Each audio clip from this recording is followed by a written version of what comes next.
to go thumb sideways with this podcast. So I think it's a really interesting medical story about, somebody that has overcome quite a bit.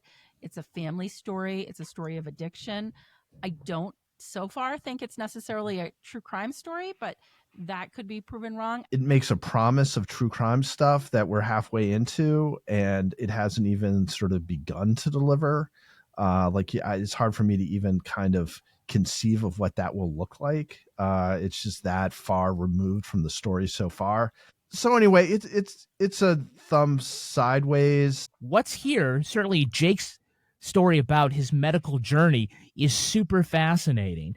And this promise that there is somehow some nefarious angle that plays into his inability to speak because he's locked in. There doesn't seem to really be any of that. It's just a thumb sideways. I'm a sideways as well.